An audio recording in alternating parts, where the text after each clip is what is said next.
श्री गणेशाय नमः. अवधूत चिंतन श्री गुरुदेव दत्त स्वामी समर्थ महाराज की जय. श्री स्वामी समर्थ. नमस्कार मित्रांनो, आपल्या सर्वांचे भक्तिमय चॅनलमध्ये मनापासून स्वागत आहे. प्रेमळ स्वामी भक्त हो, पाहून दुर्लक्ष करू नका. आज स्वामी तुम्हाला काही महत्त्वाचा संदेश देऊ इच्छित आहे. नीट लक्ष देऊन शांतपणे ऐका.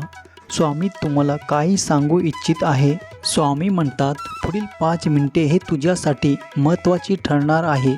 जर का तू तुझ्या आयुष्यातील 5 मिनिटे हा संदेश ऐकण्यात घालवलं तर तुझी पुढील 100 वर्षे सुखाने जाऊ शकते. तत्पूर्वी तुम्ही स्वामी भक्त असाल तर व्हिडिओला लाईक करून शेअर करायला विसरू नका. अशाने तुम्ही पुण्याचे भागीदार ठराल, कारण तुमच्या एका शेअरने कुणाचे हरलेले मन जागृत होण्यास मदत होऊ शकते आणि तुम्ही नकळत पुण्याचे भागीदार ठराल. आजचा स्वामी संदेश तुमच्यासाठी आहे. स्वामी म्हणतात, माझ्या बाळा, अरे किती चिंतेमध्ये अटकून राहशील. चिंता करणे थांबव. ज्याच्या नशिबात आहे धावून येईल, नशिबात नाही तेही येईल आणि जाईल. म्हणून अगणित इच्छा बाळगू नका. जे मिळाल ते सांभाळा. तुमच्या कर्मावर विश्वास ठेवा, राशीचक्रावर नाही. राम आणि रावणाचीही रास एकच होती, पण नीतीने त्यांना त्याच्या कर्मानुसार फळ दिले. तुम्ही सहमत असाल तर होय बरोबर आहे असे टाईप करून तुमची सहमती दर्शवा आणि कमेंट बॉक्समध्ये श्री स्वामी समर्थ माझे दैवत आहे असे टाईप करा. तुम्ही भाग्यवान ठराल. लहान विचार संख्येला जन्म देतो आणि मोठा विचार समाधानाला जन्म देतो. ऐकायला शिकाल तर सहन करायला शिकाल आणि सहन करायला शिकाल तर जगायला शिकाल. तुम्ही बरोबर असाल तर काही सिद्ध करण्याचा प्रयत्न करू नका. फक्त बरोबर राहा. वेळ साक्ष देईल. या जगात तुमचे स्वतःचे कोणीही नाही. प्रत्येकजण केवळ त्याच्या स्वार्थापोटी तुमच्याशी जोडला गेला आहे आणि जोपर्यंत एखाद्या व्यक्तीला याची जाणीव होत नाही तोपर्यंत त्याच्यात देवावर प्रेम आणि श्रद्धा निर्माण होत नाही. आयुष्यात जेव्हा जेव्हा आपण वाईट टप्प्यातून जातो तेव्हा आपल्या मनात हा विचार नक्कीच येतो की देवाला माझ्या अडचणी का दिसत नाहीत, तो माझे दुःख का कमी करत नाही. पण लक्षात ठेवा, परीक्षा सुरू असताना शिक्षक गप्प बसतात. श्रीकृष्णाने सुद्धा खूप काही गमावलं. त्याआधी त्याच्यापासून आई सुटली, मग वडील सुटले. त्यानंतर सापडलेल्या नंद आणि यशोदा, मित्र आणि सोबती मागे राहिले होते. राधाही मागे राहिले होते. गोकुळही राहिले. नंतर मथुराही राहिले. आयुष्यभर श्रीकृष्णाकडून काही ना काही दूर होत राहिले. श्रीकृष्णाने हे दुःखाचे प्रतीक नसून उत्सवाचे प्रतीक आहे. सर्व गमवूनही आनंदी कसे राहायचे श्रीकृष्णापेक्षा चांगले कोणीही शिकवू शकत नाही. म्हणून नेहमी आनंदी राहा, नेहमी हसत राहा. दुःख तर देवापासून चुकले नाही, मग आपण साधारण मनुष्य. दुःखाला किती जवळ करायचे हे एकदा समजलं की आयुष्यात दुःख उरतच नाही. मन आंधळे आहे, त्याला स्वतःचे काही ज्ञान नाही.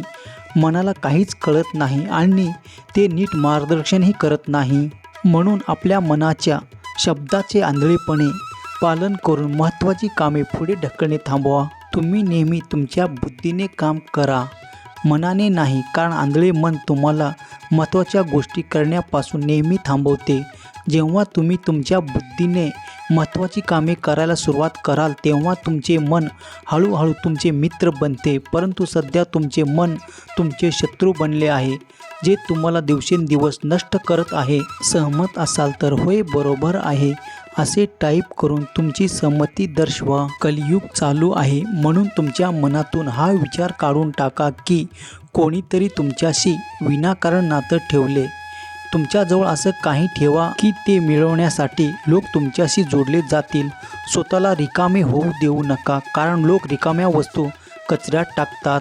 जर देवाने अशी एखादी गोष्ट घेतली असेल जी तुम्ही गमवण्याची कल्पनाही केली नसेल तर तो तुम्हाला नक्कीच काहीतरी देईल ज्याची तुम्ही कधीही कल्पनाही केली नसेल. मोकळ्या मनाने श्वास घ्या. आत गुदमरण्याचा प्रयत्न करू नका. काही गोष्टी माझ्यावर सोडा. सर्व काही स्वतः सोडवण्याचा प्रयत्न करू नका. प्रत्येकजण कोणत्याही समस्येवर स्वतःचा उपाय देतो. म्हणून एखाद्याने दर्शवलेल्या मार्गावर जाण्यापूर्वी मार्ग देणारी व्यक्ती स्वतःच आपला मार्ग गमावला आहे की नाही ते तपासण्यासाठी आपल्या बुद्धिमत्तेचा वापर करणे सुनिश्चित करा. स्वतःला तणाव आणि अडचणीपासून मुक्त करायला एक साधा सरळ उपाय आहे. स्वतःला स्वामीसोबत जोडा आणि सगळे स्वामीवर सोपवा आणि स्वामीचे नामस्मरण करत आपले कर्म करा. स्वामी म्हणतात, तू फक्त आपल्या कर्मावर विश्वास ठेव. तुझ्या आयुष्यात कितीही संकटे आली तरी तुला योग्य मार्ग सापडेलच. बाळा, जाता जाता एवढंच सांगेन, मी परत येईन. पण बाळा, नेहमी लक्षात ठेव, पुढच्या क्षणात दुःख संपून आनंदाची बातमी येते. ही स्वामी आई तुला खास आशीर्वाद देते. शब्द माझे तुझ्या आठवणीत ठेव. फक्त नीतिमत्ता साफ ठेव. काळजी करू नकोस. मी आहे फक्त. तुझ्या मार्गे चालत राहा. जर तू जिंकलास तर खरा ठरशील स्वामी भक्त.